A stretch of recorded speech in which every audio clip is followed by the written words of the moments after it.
This is the story of a home that looked calm, cozy, picture perfect, the kind of place you'd drive past and think, damn, that family's living the good life. But inside that house, inside those quiet walls, a nightmare was waiting to breathe. A nightmare so cruel, so twisted, so brutal that even the cops who walked in after said it felt less like a crime scene and more like something dragged straight out of the darkest corner of hell.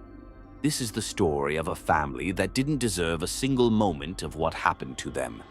And it's the story of two men who didn't deserve to breathe the same air as the rest of humanity. The Petit family. A name that once meant warmth, routine, laughter, summer dinners, weekend errands, a dad who healed people for a living, a mom who nurtured everyone around her, two daughters who were the definition of bright futures, a home filled with soft lights, soft voices, soft love. But somewhere out there, two shadows were already moving toward them, two men who thrived on chaos like it was oxygen, two predators who looked at families like the Petit family and saw not innocence, but opportunity. One of them spotted Dr. William Petit at a store earlier. Just an ordinary moment. A man grabbing groceries. Nothing special, nothing alarming. But to someone with a criminal mind twisting inside his skull, that moment turned into a plan. He watched the doctor, stalked him without him knowing, saw what car he drove, how he walked, how tired he looked, how unaware he was of the predator scanning him like prey. That's all it took. A glimpse, a stupid second, a random crossing of paths, and suddenly, in the heads of these two criminals, the Petit family home became the next target. Inside the house that night, everything was peaceful, everyone settling in. Lights dim, a cozy, normal, nothing special night. Jennifer typing something quietly, the girls moving around, Dr. Petit resting after a long day. Nobody thinking danger, nobody expecting shadows, nobody knowing that the calm around them was about to shatter like glass. The criminals slipped toward the house with the kind of confidence only people with no conscience can have. They weren't thinking fear. They weren't thinking caution. They were thinking domination. They were thinking control. They were thinking about how much power they could steal once they were inside those walls. And then they made their move. The first thing they went for was the father. Dr. Petit never got the chance to defend his family the way his heart wanted. He was caught off guard, hit hard, restrained fast. In a blink, he went from being protector of his home to being helpless in his own living room. He tried to fight, but these men didn't come for a fair fight. They came to overpower. They came to break. And once they had him under control, the predators shifted their attention to the rest of the house. Jennifer had no idea what kind of horror had just stepped into her home. The girls had no idea their world was about to flip into chaos. But the intruders began moving through the house with purpose, opening doors, whispering threats, gripping weapons, acting like the place belonged to them. They cornered the mother, took control of her, took away her sense of safety. She tried to stay calm, tried to stay collected, tried to keep her daughters from panicking. She thought maybe if she cooperated, things wouldn't escalate. She thought maybe these men wanted something simple, but these weren't simple thieves. These weren't burglars who just wanted cash and a quick exit. These were men who got a thrill from fear, men who liked watching people crumble, men who didn't care about humanity or innocence or family. The daughters were terrified. Michaela, sweet, young, bright, kept trying to hold herself together, trying to understand what was happening. Haley, older, protective, trying to be strong, kept glancing toward her mom, toward her dad's direction, hoping there'd be some way out. The mother tried to talk to them calmly, even though her own heart was racing. She was trying to anchor her kids while monsters hovered above them. She was trying to negotiate with predators who weren't even listening. The criminals demanded money, demanded control, demanded obedience. Every time someone hesitated, Every time someone's voice trembled, the intruders tightened their grip, as if fear made them stronger. They forced Jennifer to leave the house with one of them, not because they needed her, but because they wanted leverage, because they knew a mother would do anything to protect her daughters, because they wanted to squeeze every ounce of fear they could get. Haley and Michaela stayed inside, guarded by the other intruder. The house suddenly felt colder, darker. Even the furniture looked different, like it was holding its breath. The girls whispered to each other, trying to stay brave. Michaela tried not to cry. Haley tried to comfort her, even though her own hands were shaking. They didn't know what the men wanted. They didn't know how far the men were willing to go. All they knew was that danger was standing right in front of them, and their parents weren't there to protect them. The father, trapped and injured, could hear bits of what was happening, but couldn't help them. He could hear footsteps. He could hear the intruders' voices. He could hear his daughter's fear. But he couldn't move. He couldn't fight back. He couldn't break free. The mother, outside with one of the criminals, tried to keep her mind steady. She tried to think logically, tried to think about what she could say or do to keep her family alive. But with every minute, the situation grew darker. The criminal with her wasn't just focused on money, he was focused on domination. And she felt it. She knew it. Back inside, the girls prayed for her to return safely. And then she did. But something in her eyes had changed. Something in her body language showed fear she was trying desperately to hide. When she stepped through that door again, the house felt even heavier, as if evil had finally seeped into every corner. The intruders' behavior grew more twisted. They weren't content with the fear they had created. They wanted more. Their cruelty sharpened. Their actions escalated. They crossed lines that no human with a functioning conscience would ever cross.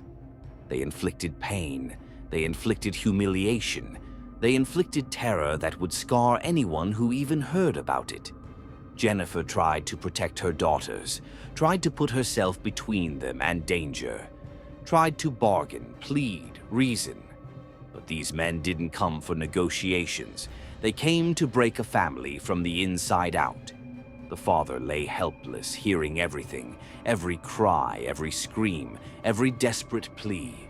His heart shattered long before the house did. Inside the house, the intruders kept pushing the family deeper into a nightmare, deeper into helplessness, deeper into horror. And then, panic hit the criminals. A sudden realization, a sudden fear that someone outside might know something was wrong. The intruders switched from calculated cruelty to chaotic desperation. They rushed around the house. Their movements became frantic. Their decisions became sloppy.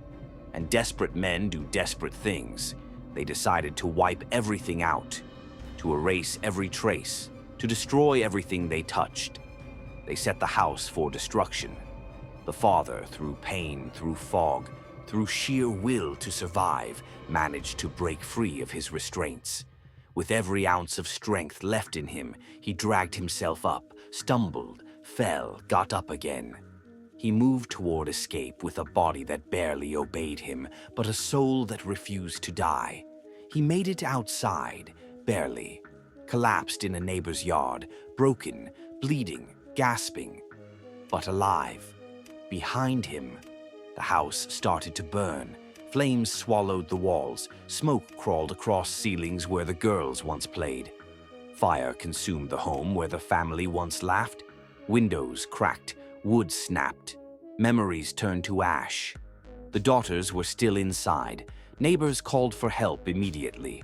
Firefighters roared in. Police rushed to the scene. But the inferno had already claimed the house. Inside, they found devastation so severe that even the toughest officers had to step back and breathe because the horror was too much, too real, too raw. Jennifer didn't make it. The girls didn't make it. They never stood a chance against the level of evil that stormed their home. Only Dr. Petite survived, a man whose heart was shredded beyond repair, a man who walked out of that fire alive but carrying scars so deep no doctor could ever heal them. The fire raged behind him, but Dr. Petit could barely process anything except the sound. That horrible crackling roar swallowing the only world he had ever built. He lay on the ground, trying to breathe, trying to stay conscious, trying not to let his mind imagine what was still happening inside that burning house. His skin burned, his body broken, his heart already split into pieces so sharp they cut every thought he tried to hold on to. He tried to speak, but only broken sounds came out. Neighbors rushed toward him, voices shaking, eyes wide. Some tried to help him up, some tried to calm him. Some just stared in disbelief, unable to understand how a man could come crawling out of a house that looked like it was being eaten alive by fire. Sirens grew louder. Lights flashed. Boots hit pavement. The world suddenly moved fast around a man who felt stuck in a nightmare that refused to let him wake up. Cops arrived first, but even they froze for a second when they looked at the house. The flames weren't normal flames. They were violent, aggressive, angry, as if the house itself was screaming. One officer knelt beside the doctor, asking questions he couldn't answer. He kept trying to point toward the house, as if his arm could pull his family out by sheer will. His voice cracked every time he tried to say their names. But the fire was too much. Firefighters stormed in, pushing through heat that felt like it wanted to melt their gear into their skin. The smoke curled around every doorway like a warning. Hoses blasted water that turned instantly into clouds of steam. Inside that inferno, they found what nobody wanted to see. The scene was so brutal, so overwhelming, so undeniably evil that even the most seasoned firefighters, the ones hardened by years of tragedy, stepped out with trembling hands. The fire didn't kill the family, the intruders did. The flames only tried to bury the evidence of what they had done. Bodies were found in places that told their own heartbreaking stories. Stories of fear, struggle, desperation, protection. Stories of two young girls who never had a chance to grow up. Stories of a mother who fought to shield her children with every ounce of strength she had left. Officers walked out with eyes red, not from smoke, but from what they had seen. And slowly, word spread, first among the responders, then among neighbors, then across the town, then across the entire country.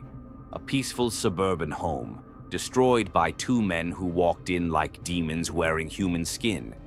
Meanwhile, the intruders, thinking they could escape the flames and the consequences, jumped into the car they had parked outside. They sped off like cowards, but fate didn't let them run far. Police spotted them. A chase followed. The criminals lost control. Their car crashed, metal twisted, glass shattered. And like that, the monsters who strutted around the Petit home with pride were suddenly lying on the ground like the pathetic creatures they truly were. Officers dragged them out, cuffed them, and shoved them into patrol cars. One of the officers later said the men looked shocked, as if they couldn't believe the world wasn't applauding their cruelty, as if they expected to walk away clean. But the law was waiting, and justice wasn't in a forgiving mood. When the news finally reached the hospital where Dr. Petit had been taken, the room fell into a silence so heavy it nearly collapsed his lungs. A doctor walked in with eyes that couldn't meet his. Nurses stood frozen. Nobody wanted to speak the words, but Dr. Petit already knew. His heart had already told him. He just hadn't heard it out loud yet.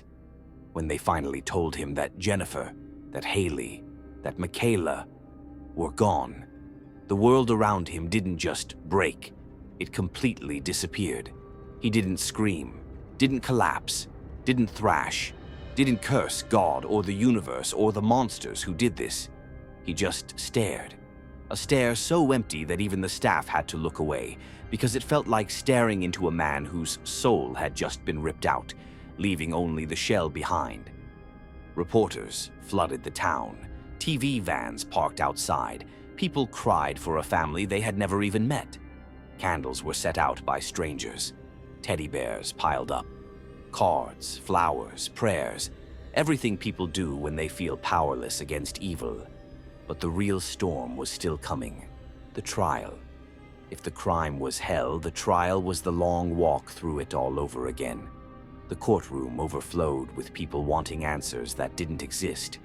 The intruders walked in wearing blank faces, as if their minds weren't capable of understanding the magnitude of what they had done. Prosecutors laid everything out. Every detail, every injury, every action, every word the intruders ever said that night.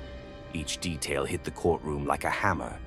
People gasped, some cried, some left because they couldn't take it anymore. The father sat there through all of it, silent, still, a man made of pain and resilience, forced to hear things no parent should ever hear. When the evidence was shown, photos, burned fragments, forensic reports, some jurors wiped tears from their faces. Even people who spent their lives in the justice system said it was one of the hardest cases they had ever seen. The defense tried everything.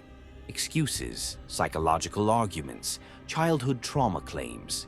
But nothing could soften what these men had done. Nothing. When the jury finally delivered the verdict, the courtroom felt like it stopped breathing.